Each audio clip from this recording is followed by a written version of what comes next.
iyo howlwadeenadooda iyo dhammaan shirkadaha kaleetood dhalinyarada ka soo qayb gashay ururada bulshada rayidka ah dhammaan waa salaamantihiin iyo wax alla wixii ka jooga xildhibaanada iyo xukuumadda dadka ka jooga wada salaamaya assalaamu calaykum waraxmatullahi wabarakaatu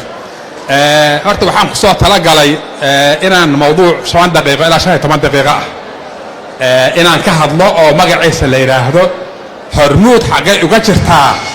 badbaadada qaranka 30 sano la soo dhaafay mawduucaas marka waqti hadda looga bogta lama hayaa leeyahay laakiin dhowr qodob aan rabaa inaan ka sheego marka waxaan rabaa inaan sheego qodobka ugu horeysa Soomaaliya dibka ugu weyn ee gaaray waxa uu ka bilowdaa dawlad dadkeeda Allah ah dawlad dadkeeda Allah waxa waa dawlad diinta Allah ah dhaqanka iyo qabaa'ilka Allah ah ganacsiga xurta ahna Allah ah oo hanti wadaag qaadato tir lama ganacsan karo si xornimo dawladdaas marka ay burburtay oo shacbigu ka adkaaday dadka Soomaaliyeed waxa ku soo haray koow beelo iyo ururada islaamka ahaaya magaca islaamka in la fiido ka shaqeynaa soo hareen laakiin muddo yar ka bacdi waxa samaysmay ururada bulshada rayidka ah iyo ganacsato ayaa samaysmeen halkaas marka la soo gaaro marka ururada qabiilka ku samaysan marka laga soo tago inta kale tood ma ahayn ururo ku samaysan beelo waxay ku samaysan yihiin dad Soomaaliyeed oo isxilqaamay oo inay ummadda badbaadiyaan la falgalay waxaan xasuustaa marka waxa ugu horeeyo samaysmay ururada bulshada rayidka ahaa ayaa samaysmay ka bacdina waxa ku xogo ururadaas waxay ka shaqeeyaan arrimaha nabadda dib u heshiisiinta iyo waxay ka shaqeeyaan iyo waxbarashada ay ka shaqeeyaan iyo caafimaadka arrimahaas ugu xoog badnaa xoogaa marka la joogay oo la soo gaaray 94 la soo gaaray waxa soo bilowday shirkadihii ganacsiga soo bilowday shirkadahaas waxay ahaayeen shirkadaha xawaaladaha shirkadaha diyaaradaha iyo shirkado badan oo kale toodo bilowda ganacsiga ka bilowda shirkadihii marka ganacsiga ahaa meedihii xurta ahaay oo hoon Afrika la bilowday ururada bulshada rayidkaas dhaxa marka la isku daro waxay tabar daraysiiyeen jabhadihii dalkan dagaalka ka horyahay taasuna waxay sabab u noqotay marka shirka carta ee dawladda Soomaaliya lagu dhisay waana saa u fahamnaa marka halkaas markaan soo gaarnay 2002 waxay ahayd ilaa September ka bacdi oo dalkan oo ku noqday hadaf u noqday dawladda waaweyn adduunyada ah ayagoo dhahaya Soomaalidu waa kulligood wada argagixisay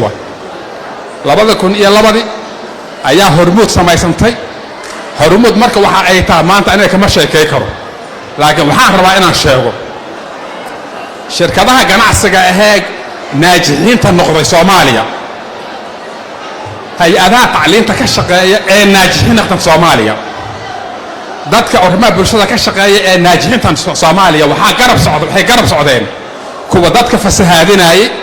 dhiiga daadinayay dawladnimada ku dheelayay cadawga u adeegayay na waxa waa isgarab joogin kuwa wanaaga ka shaqeeyaya ummadda badbaadinaya samafal ka shaqeeyaya dadka wax baraya caafimaad ka shaqeeyana waa isgarab yiilin sharta iyo khayrkuna saas ay waligood halkan ugu jireen waxa marka shirkadda leeyahay hormuud ganacsiga ay samaysay oo 12,000 oo muxuu ahaa ka qayb galayaasheeda oo shareholders ah marka laga soo tago 35,000 oo shaqaalaha marka laga soo tago waa shirkadda kali ah oo mas'uuliyad bulshadeed qaadatay oo samaysa Hormuud Foundation oo ka shaqeysa arrimaha samafalka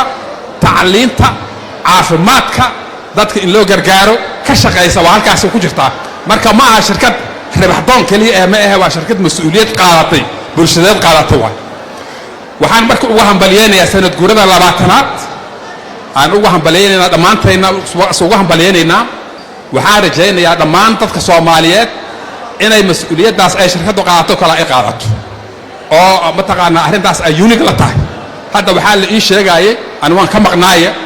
agaasimihii muxuu ah isbitaalka Banaadir ee inta halka timid hal sano la ballan qaaday la ii sheegay mataqaana in la kaalmeeyo meelo badan sidaas laga sameeyay taas halkaas marka uga soo tago waxaan rabaa inaan uga hadlo maxaa la iska rabaa mustaqbalka marka Soomaaliya waxay gashay marxalad cusub marxaladda cusubna waa marxaladii dawladda si dawaay marxaladda carta ee dadka ma la isku keeni karaa ma la heshiisi karaa ma la bilaabi karaa dawladnimada waxaa laga maarmaa in laga guuro jidkii dawladda lagu dhisay Soomaaliya in la aado waxaa kale tooda la rabaa in laga guuro محوها جناعس كل سنكلية محوها سيرفيس كلية